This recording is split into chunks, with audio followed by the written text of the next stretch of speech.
ரத்தினவாணி சமுதாய வானொலி வழங்கும்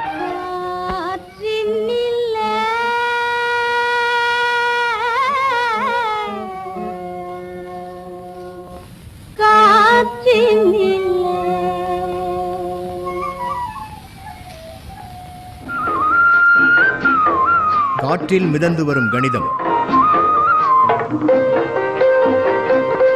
காற்றில் மிதந்து வரும் கணிதம் இந்திய அரசு அறிவியல் மற்றும் தொழில்நுட்பத்துறையின் ஓர் அங்கமான தேசிய அறிவியல் மற்றும் தொழில்நுட்ப தொடர்பியல் குழுமத்தின் ஆக்கம், ஊக்கம், ஆதரவுடன் ரத்தினவாணி சமுதாய வானொலி தயாரித்து வழங்கும் காற்றில் மிதந்து வரும் கணிதம். அனைவருக்கும் வணக்கம். நம்ம என்ன தெரிஞ்சுக்க போகிறோம்னு பார்த்தீங்கன்னா, பேங்கிங் பற்றி தெரிஞ்சுக்க போகிறோம். பேங்க்னா என்ன, அது மூலயமா நமக்கு எவ்வளோ பயன்கள் இருக்குது அப்படிங்கிறத நம்ம தெரிஞ்சுக்கலாம். ஏன்னா இப்போ இருக்கிற சூழ்நிலையில் நிறைய மக்களுக்கு வங்கியை பற்றி தெரிஞ்சிருந்தாலும் ஒரு சில மக்களுக்கு வங்கியை பற்றி தெரியறதில்லை. அவங்க ஜஸ்ட் எல்லோரும் சொல்கிறனால அக்கௌண்ட் ஓப்பன் பண்ணுறாங்க, அதெல்லாம் வச்சுருக்காங்க. ஆனால் அதோட பயன்கள் யாருக்குமே தெரியறதில்ல. அதில் எப்படி பணம் சேமிக்கிறது, அதாவது எந்த வகையான அக்கௌண்ட்ஸ் எல்லாம் இருக்குது, மக்கள் எப்படி தனித்தனியாக அவங்களோட சூழ்நிலைக்கு எப்போ பணம் போட்டுக்கலாம், எப்படி அக்கௌண்ட் அந்த மாதிரி ஓப்பன் பண்ணலாம் அப்படிங்கிறத பற்றி தான் நம்ம தெரிஞ்சுக்க போகிறோம். எக்ஸாம்பிளுக்கு இப்போது சாதாரண மக்கள் வேலைக்கே போகல, ஹஸ்பண்ட் வேலைக்கு போகிறாரு, மனைவி வீட்டில் இருக்காங்க. ஹஸ்பண்ட் கொண்டு வர பணத்தை அவங்க வீட்டில் சேமிச்சிட்ருக்காங்க அப்படின்னா அது மூலயமா பண்ணுறது பண்ணுறதுக்கு ஒரு அக்கௌண்ட் இருக்குது. நான் பிஸ்னஸ் பண்ணுறேன் அதுக்கு வேண்டி ஒரு அக்கௌண்ட் இருக்குமான்னு கேட்டால் அதுக்கும் உங்களுக்கு அக்கௌண்ட் இருக்குது. இப்போ எனக்கு பிஸ்னஸ் பண்ணுறதுக்கு பணமே இல்லைங்க, நான் எப்படி பிஸ்னஸ் பண்ண முடியும், நான் பிஸ்னஸ் பண்ணுறதுக்கு ஏதாவது ஒரு பணம் வேணும் அப்படின்னா அதுக்கு லோன் இருக்குது. அதே மாதிரி உங்களுக்கு வீடு கட்டுறதுக்கு லோன் இருக்குது, வண்டி வாங்குறதுக்கு லோன் இருக்குது. இப்போ பணம் போட்டு அந்த மூலயமா உங்களுக்கு இன்ட்ரெஸ்ட் வரணும்னா அதுக்கு உங்களுக்கு தனியாக ஒரு செக்ஷன் டெபாசிட்னு இருக்குது. அதுக்கப்புறம் உங்களுக்கு மாதமாக கிடைக்கிற பணத்தை போடுறதுக்கு உங்களுக்கு தனியாக டெபாசிட் இருக்குது. அதே மாதிரி இன்சூரன்ஸ் இருக்குது. இன்சூரன்ஸ் எப்படின்னு பார்த்தீங்கன்னா, உங்களுக்கு ஆக்சிடென்ட் கவரேஜ் ஆக்சிடென்ட் இன்சூரன்ஸ் இருக்குது. அதை இல்லை ஹெல்த் இன்சூரன்ஸ் போகணும், எனக்கு ஏதாவது வியாதி வந்துருச்சுன்னா அதை சரி பார்க்குறதுக்கு அந்த சமயத்தில் என்கிட்ட பணம் இல்லாமல் போகலாம், அதுக்காக நான் சேர்த்து வைக்கிறேன் அப்படிங்கிறதுக்காக அதுக்காக உங்களுக்கு இன்சூரன்ஸ் இருக்குது. அப்புறம் மொத்தமாக உங்களுக்கு சேஃப்டிக்கு வேண்டி உங்களுக்கு ஃப்யூச்சரில் போடுறீங்க அப்படின்னு பர்சனல் இன்சூரன்ஸ் உங்களுக்கு தனியாக வேணும். உங்களுக்கு நீங்கள் வயசான காலத்தில் உங்களுக்கு பணம், உங்களுக்கு ஏன் சம்பாதிக்க முடியாத காலத்தில் உங்களுக்கு பணம் வேணும், அதுக்கு தனியாக இன்சூரன்ஸ் இருக்குது. இது மொத்தத்தையும் இதில் என்னென்ன இருக்குது அப்படிங்கிறத ஒவ்வொரு தனித்தனியாக ஒவ்வொரு பாட்டாக நாங்கள் உங்களுக்கு சொல்லித்தர போகிறோம், நீங்கள் பார்க்க போகிறீங்க. காற்றில் மிதந்து வரும் கணிதம். காற்றில் மிதந்து வரும் கணிதம் இந்திய அரசு அறிவியல் மற்றும் தொழில்நுட்பத்துறையின் ஓர் அங்கமான தேசிய அறிவியல் மற்றும் தொழில்நுட்ப தொடர்பியல் குழுமத்தின் ஆக்கம், ஊக்கம், ஆதரவுடன் ரத்தினவாணி சமுதாய வானொலி தயாரித்து வழங்கும் காற்றில் மிதந்து வரும் கணிதம் புதிய தொடர். அடித்தட்டு மக்களின் அன்றாட பயன்பாட்டுக்கு தேவையான அடிப்படை கணிதம் கற்றுத்தரும் தொடர் காற்றில் மிதந்து வரும் கணிதம். கணிதம் சார்ந்த வங்கியின் பங்களிப்பு பற்றி விவரித்து பேச இருப்பவர் வங்கி ஊழியர் எஸ். தன்யா அவர்கள்.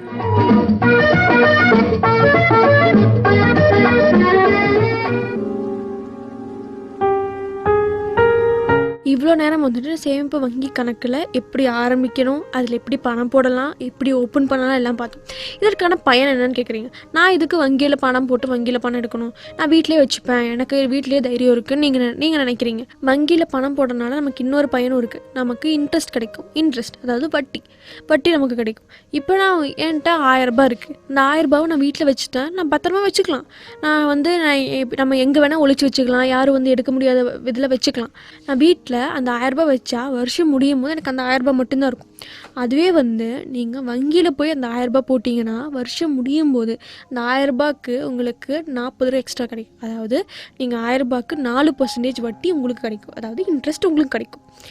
நீங்கள் 1000 இப்போ நீங்கள் இப்போ நீங்கள் டவுட் வரும், நான் 1000 ரூபாய் அப்படியே வச்சுருக்க மாட்டேன், எனக்கு நான் வீட்டில் வச்சுருந்தேன்னா நான் 1000 ரூபாயில் எனக்கு எப்போ தேவையோ அப்போ அதுலேருந்து 200 ரூபாய் எடுத்துகிட்டு மிச்சம் இருக்கிற 800 ரூபா நான் சேர்த்து வச்சுருவேன், அது எப்படி நான் பேங்க்கில் முடியும் அப்படின்னு நீங்கள் கேட்கலாம். நீங்கள் தான் எப்போ நீங்கள் 1000 ரூபாய் போடுறீங்க, ஒரு 2 மாதத்துக்கு அப்புறம் 200 ரூபாய் எடுக்கிறீங்க, அதுவே 2 மாதத்துக்கு அப்புறம் 200 ரூபாய் எடுக்கிறீங்க.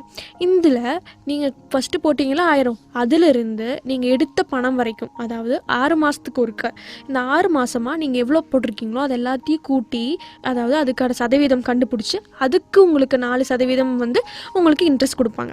இப்போ நீங்கள் ஃபஸ்ட்டு 1000 ரூபாய் போட்டு அதில் 100 ரூபாய் எடுத்துகிட்டு வரீங்க. இப்போ உங்களுக்கு 1000 ரூபாய் போடுறீங்க, 1000 ரூபாய் போட்டு 100 ரூபாய் எடுத்துகிட்டு வரீங்க. 6 மாதத்துக்கு 600 ரூபாய் எடுத்துட்டீங்க, மிச்சம் 400 ரூபாய் இருக்குது. இந்த 600 ரூபாய் இந்த 100 எடுத்துட்டிங்களா, அது ப்ளஸ் 400 எல்லாத்தையும் ஆட் பண்ணி, அதாவது 100 + 100 + 100 அதாவது 600 இருக்குமா, அந்த 100 ஆட் பண்ணி ப்ளஸ் 400 ஆட் பண்ணி அதை வந்துட்டு எவ்வளோ ஆச்சு, 6 + 1 7, அதாவது மொத்தத்தையும் 7ஆல் டிவைட் பண்ணால் ஒரு வேல்யூ வருமா, அந்த வேல்யூவை அந்த இதுக்கு உங்களுக்கு 4% போட்டு உங்களுக்கு வட்டி கொடுப்பாங்க. அதுதான் வந்துட்டு பேங்க்லோட சிறப்பு. நீங்கள் பணம் போடுறதுக்கு உங்களுக்கு எப்போ தேவையோ அப்போ எடுத்துக்கலாம், அந்த மிச்சம் இருக்கிற பணத்துக்கு உங்களுக்கு வட்டியும் வரும்.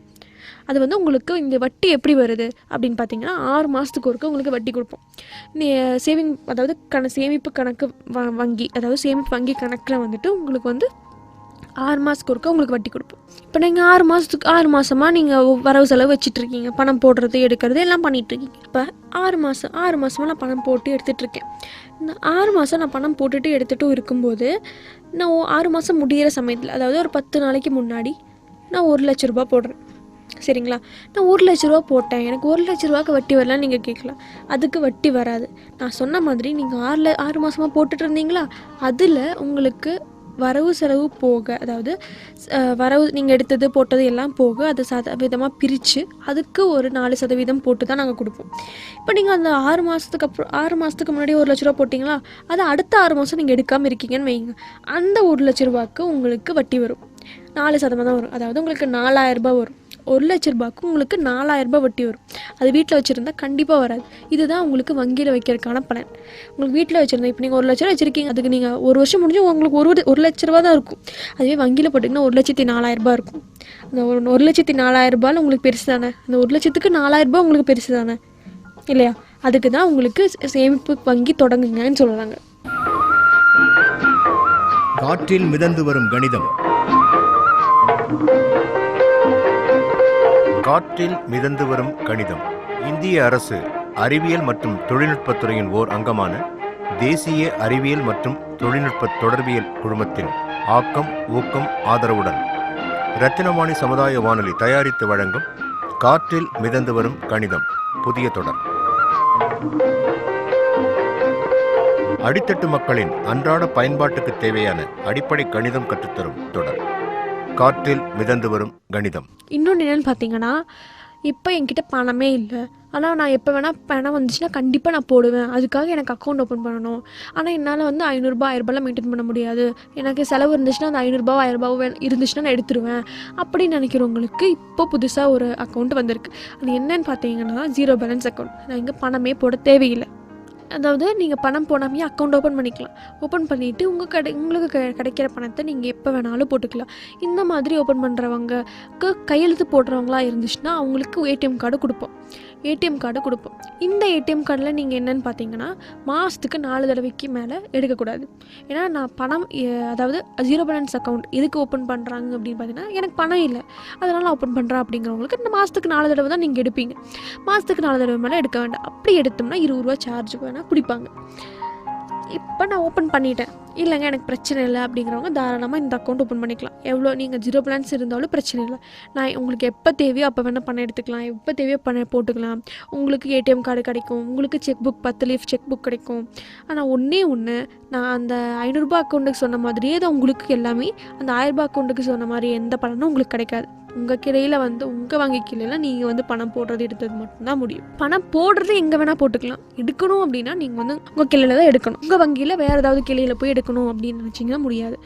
அதுதான் வந்து இது. அதே மாதிரி உங்களுக்கு பிரச்சனை இல்லை, எனக்கு உங்கள் பேங்க்லேயே, அதாவது நீங்கள் எங்கே அக்கௌண்ட் ஓப்பன் பண்ணியிருக்கீங்களோ அங்கேயே போய் பணம் போட்டு எடுக்கணும்னா உங்களுக்கு எந்த பிரச்சனையும் இல்லை, தாராளமாக எடுக்கலாம்.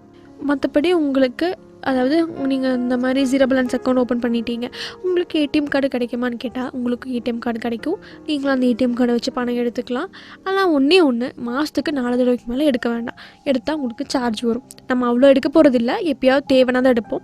எங்கேயாவது வெளியே போகும்போது, அதாவது உங்கள் அவசர தேவைக்கு வேறு ஊருக்கு போகும்போது வேணால் எடுத்துக்கோங்க. மற்றபடி நீங்கள் பேங்க்கே வந்து பணம் எடுத்துக்கலாம். இப்போது நான் வந்து உங்களுக்கு அக்கௌண்ட்டை பற்றி சொன்னேன். அதாவது ஒரே ஒரு அக்கௌண்ட், அதாவது SP account, saving bank account, அதாவது சேமிப்பு வங்கி கணக்கு, அதை பற்றி உங்களுக்கு சொன்னேன். ஏகப்பட்ட அக்கௌண்ட் இருக்குது. இந்த சேமிப்பு வங்கி கணக்கை பற்றி உங்களுக்கு எல்லாம் புரிஞ்சிருக்கும்னு நினைக்கிறேன். அதான பயன் என்னன்னு நான் சொல்லிட்டேன்.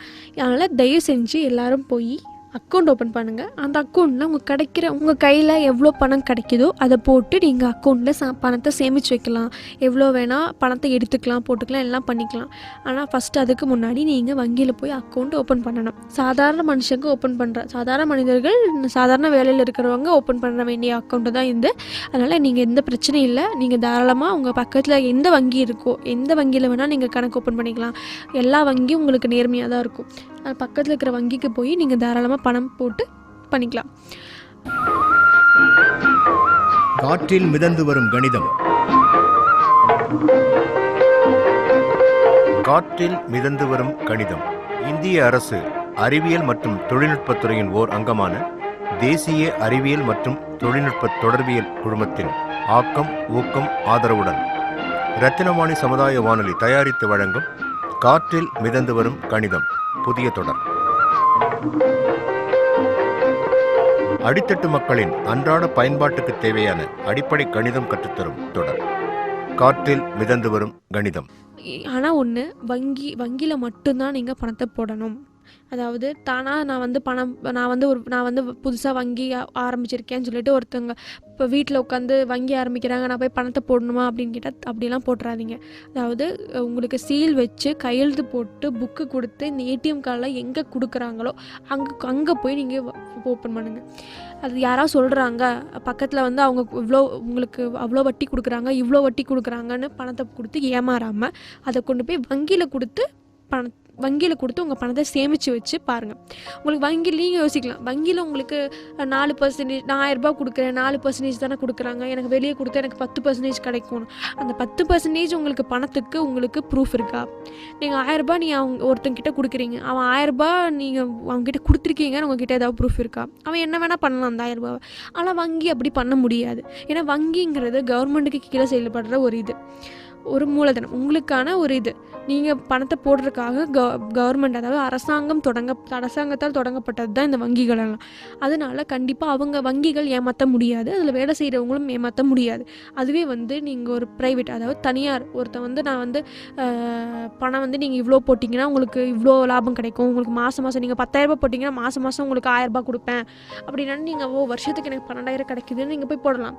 ஆனால் வருஷம் உங்களுக்கு 12,000 கிடைக்காது. 6 மாதத்துக்கு அப்புறம் அவன் எங்கே இருப்பானே உங்களுக்கு தெரியாது. ஆனால் இப்படி போய் மக்கள் ஏமாறாமல் கவர்மெண்ட்டுக்கு கீழே செயல்படுற, கவர்மெண்ட் மூலியமாக ஆரம்பிக்கப்பட்ட, கவர்மெண்ட் அப்ரூவ் பண்ண வங்கிகளை போய் சேமிக்கலாம். நீங்கள் யோசிக்கலாம், அதென்ன கவர்மெண்ட் அப்ரூவ் பண்ண வங்கி?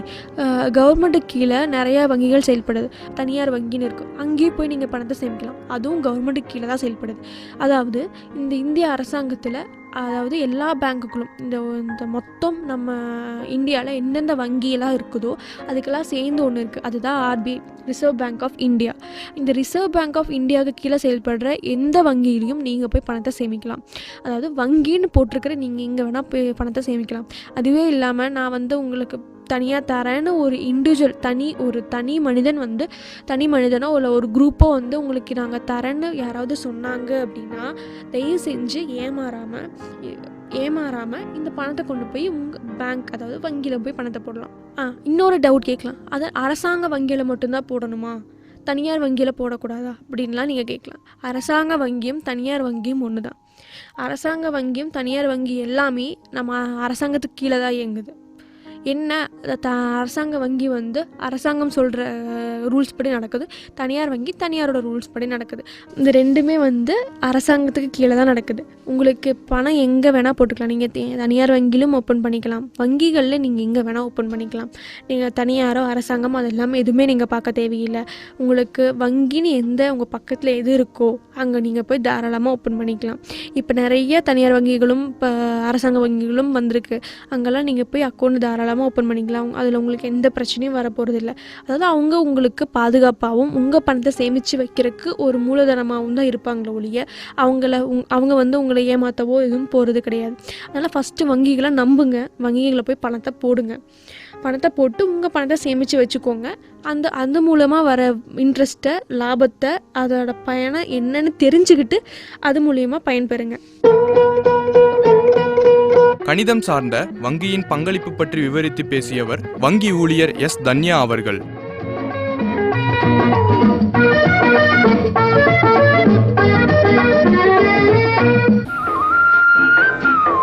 காற்றில் மிதந்து வரும் கணிதம். காற்றில் மிதந்து வரும் கணிதம். இந்திய அரசு அறிவியல் மற்றும் தொழில்நுட்பத்துறையின் ஓர் அங்கமான தேசிய அறிவியல் மற்றும் தொழில்நுட்ப தொடர்பியல் குழுமத்தின் ஆக்கம், ஊக்கம், ஆதரவுடன் ரத்தினவாணி சமுதாய வானொலி தயாரித்து வழங்கும் காற்றில் மிதந்து வரும் கணிதம் புதிய தொடர். அடித்தட்டு மக்களின் அன்றாட பயன்பாட்டுக்கு தேவையான அடிப்படை கணிதம் கற்றுத்தரும் தொடர் காற்றில் மிதந்து வரும் கணிதம். நிபுணர் விளக்கம் வழங்குபவர் கணித பேராசிரியை என். சங்கீதா அவர்கள்.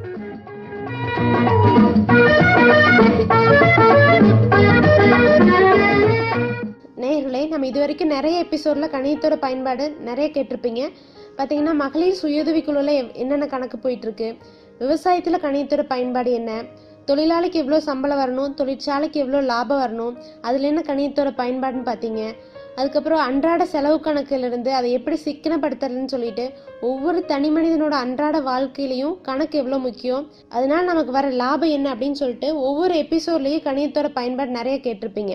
இனிமேல் பார்த்தீங்கன்னா நம்ம வீடு, நம்ம வேலை செய்கிற இடம், இதெல்லாம் தாண்டி இந்த நாடு இயங்கிட்டு வருதுன்னா கண்டிப்பாக இந்த பொருளாதாரத்துக்குள்ளேயும் ஏதோ ஒரு ப்ராசஸ் போயிட்டு இருக்குன்னு தான் அர்த்தம். அது என்னன்னு பார்த்தீங்கன்னா பேங்க். ஆனால் பேங்க் அப்படின்னாவே நம்ம எல்லாத்துக்குள்ளேயும் ஒரு சின்ன பயம் இருந்துகிட்டே இருக்குது, அப்படித்தானே?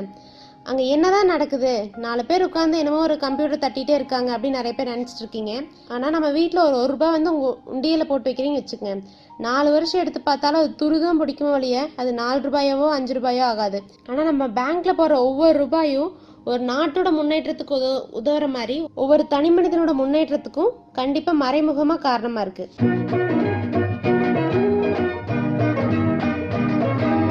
சரி நேயர்களே, இப்போ மாதம் பார்த்தீங்கன்னா உங்களுக்கு செலவு கரண்ட் பில் கட்டுறதா இருக்கும், ஒரு மாதம் ஸ்கூலுக்கு ஃபீஸ் கட்ட மாதிரி இருக்கும். ஒவ்வொரு மாதம் ஒரு செலவு போக உங்களுக்கான சேமிப்பு தொகையை கொஞ்சம் கொஞ்சம் மணி உங்களுக்கு கண்டிப்பாக மிச்சமாகும். சப்போஸ் எடுத்துக்காட்டா இப்போ ஜான்வரி மாதம் ஒரு 10,000 ரூபாய் ஒதுக்குறீங்க, அப்புறம் அடுத்த ஒரு பிப்ரவரி மாதம் பார்த்தீங்கன்னா 20,000 ரூபாய் மிச்சம் பண்ணுறீங்க. இந்த ரெண்டையும் என்ன பண்ணலாம் அப்படின்னு யோசிச்சும் போது பக்கத்தில் கைமாத்தா கொடுத்தீங்கன்னா 100 ரூபாய் 200 ரூபாயை குறைச்சி அது எப்போ கொடுக்குறானே தெரியாது. ஆனால் பேங்க்கில் எஸ்பி அக்கௌண்ட் அப்படின்னு ஒரு அக்கௌண்ட், அதாவது சேவிங் பேங்க் அக்கௌண்ட் அப்படின்னு ஒன்று இருக்குது. அதில் ஓப்பன் பண்ணி போட்டு வச்சிங்கன்னா நீங்கள் அதை எப்போ வேணால் எடுத்துக்கலாம், எப்போ வேணால் போட்டுக்கலாம். நீங்கள் எவ்வளோ டைம் வேணால் அது டிரான்சாக்ஷன் பண்ணுறதுக்கு யூஸ் ஆகுது. இவ்வளோ டைம் தான் போடணும், இவ்வளோ டைம் தான் எடுக்கணும் அப்படின்னு கிடையாது. உங்களோட மணி சேஃப்டியாக இருக்கும். சரிங்க, இப்போ எடுத்துக்கிட்ட நான் என்ன சொன்னேன், ஜான்வரியில் ஒரு 10,000 ரூபாய், பிப்ரவரியில் ஒரு 20,000 ரூபாய், மொத்தம் உங்களோட அக்கௌண்ட்டில் ஒரு 30,000 ரூபாய் போடுறீங்க. அடுத்து மார்ச் மாதம் ஏதோ ஒரு செலவு வந்துடுது, ஒரு 10,000 ரூபாய் அதுலேருந்து எடுத்துடுறீங்க.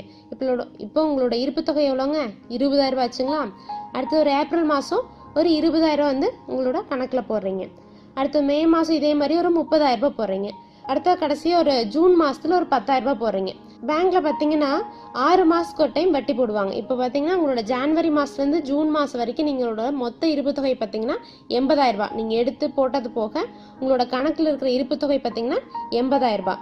இதுக்கு எப்படி வட்டி போடுவாங்க அப்படின்னு பார்த்தீங்கன்னா 4%, அதாவது 4 ரூபாய் வட்டி போடுவாங்க. எப்படி அப்படின்னு பார்த்தீங்கன்னா உங்களோட இருப்பு தொகை எவ்வளோங்க, 80,000 ரூபாய். எவ்வளோ டைம் எடுத்து போட்டிருக்கீங்க, 6 டைம் அதில் வந்து ஏதோ ஒரு ப்ராசஸ் பண்ணியிருக்கீங்க, டிரான்சாக்ஷன் ப்ராசஸ் பண்ணியிருக்கீங்க. அதனால 80,000 ரூபாய் வகுத்தல் ஒரு 6 டைம் பண்ணுறலாம் வகுத்தல் 6. ஸோ உங்களோட தொகை பார்த்தீங்கன்னா 13,333 ரூபா. அதுக்கு பார்த்தீங்கன்னா 4 ரூபா வட்டி போட்டு உங்களுக்கு 533 ரூபா வந்து உங்களோட தொகைக்கான வட்டி தொகையை வந்து 6 மாதத்துக்கு ஒரு டைம் வரும். இப்போ உங்களோட இருப்பு தொகை எவ்வளோங்க, 80,000, அதுக்கான வட்டி தொகை 533 ரூபா. எனவே நேர்களே, உங்கள் கையில் கொஞ்சம் பணம் இருந்தாலும் சரி, எவ்வளோ பணம் இருந்தாலும் சரி, அந்த பேங்க்கில் கொண்டு போய் எஸ்பி அக்கௌண்ட் ஒன்று ஓப்பன் பண்ணி போட்டு வச்சிங்கன்னா உங்களுக்கான சேஃப்டிக்கான பணம் வந்து அவங்க கொடுத்த மாதிரி இருக்கும், உங்கள் பணம் சேஃபாக இருக்கும். நன்றி. நிபுணர் விளக்கம் வழங்கியவர் கணித பேராசிரியை என். சங்கீதா அவர்கள்.